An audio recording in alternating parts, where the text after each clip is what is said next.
I'm 70 years old, and there's something I didn't understand until the noise of my life finally went quiet. I confused achievement with a meaningful life, and by the time I realized the difference, most of my chances to live differently were already gone. I'm not saying this to punish myself, and I'm not saying it because I expect forgiveness from anyone.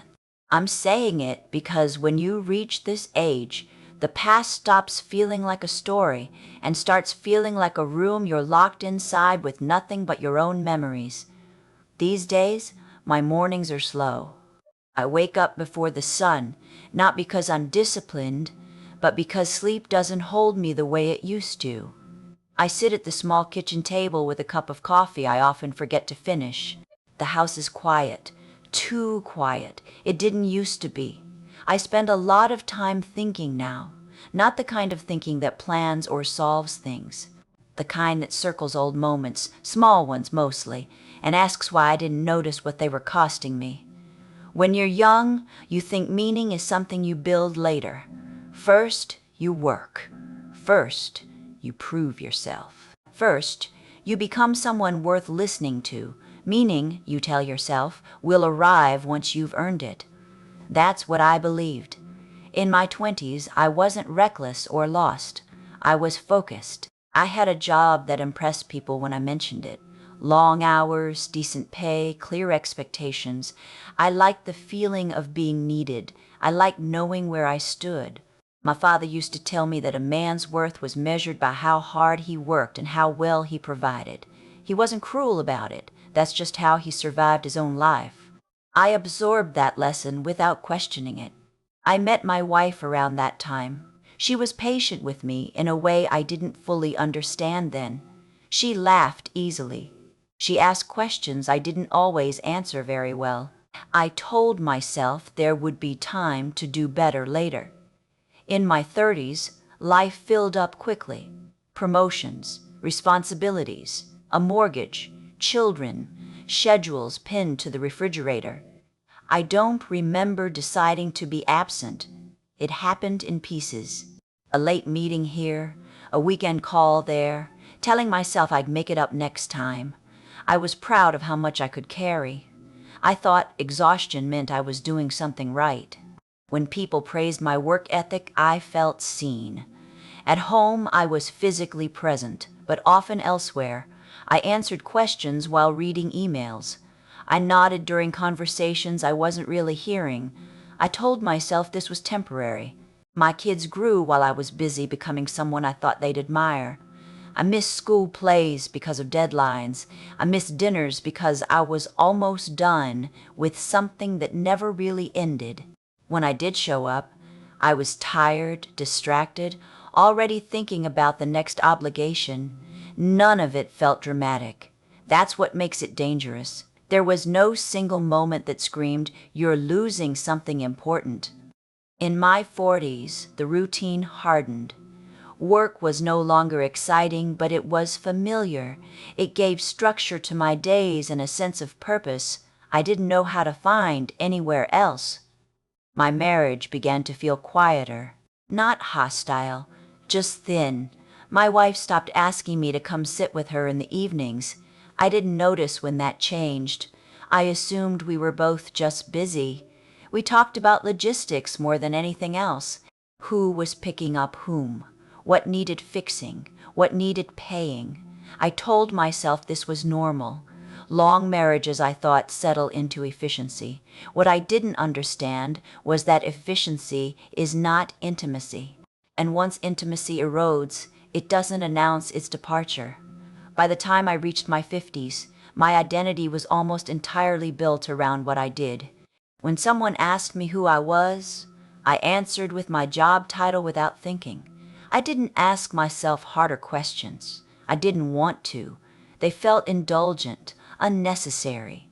There was always something urgent waiting, something measurable, something that proved I was still useful. Then my wife got sick.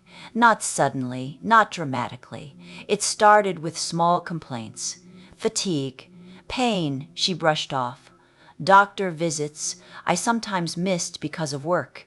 I remember sitting in a hospital hallway once, answering emails while she slept behind a curtain. I told myself I was being responsible. When the diagnosis came, it rearranged everything. Time slowed in ways I wasn't prepared for. Suddenly, there were no promotions worth chasing, no deadlines that mattered. But even then, I didn't fully understand. I was still trying to manage the situation instead of living inside it. She died 3 years later. I was there at the end. I held her hand. I told her I loved her. What I didn't say were all the things I thought I'd have time to say later.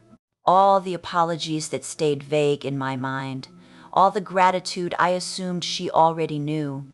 After the funeral, people told me I was strong. They told me how accomplished I was.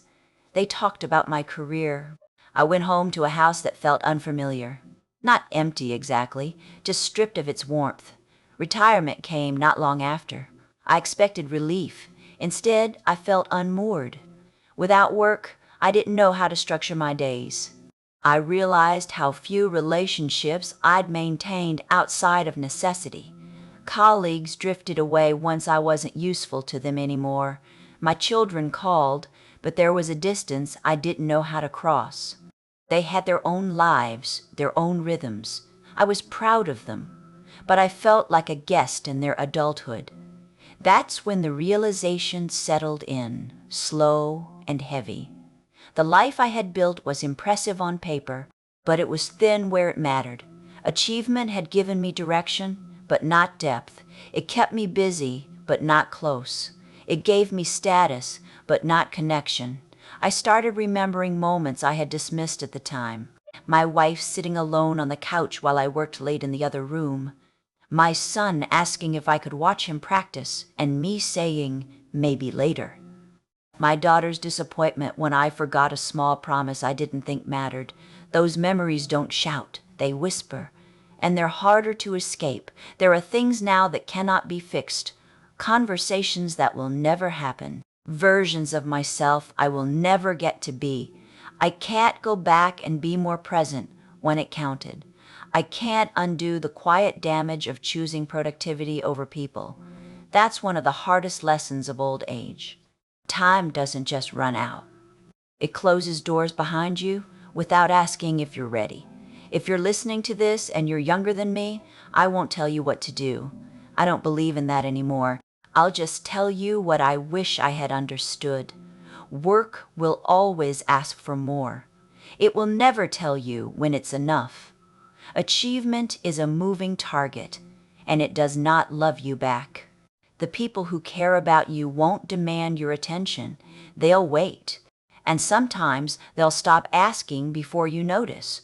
Presence feels small in the moment. It doesn't announce itself as important. But absence leaves marks that don't fade. If this meant something to you, you don't have to change your life overnight. Just notice where your time goes. Notice who's quietly waiting for you to look up. As for me, I live more slowly now. I sit with my memories, even the painful ones. I try to be honest about what my life was and wasn't. I don't know how much time I have left. None of us ever really do. I only know that if I could speak to my younger self, I'd tell him this. Don't wait for meaning to arrive once you're finished becoming someone. Meaning is built in the moments you almost ignore. That's all I have left to offer. The truth, finally spoken,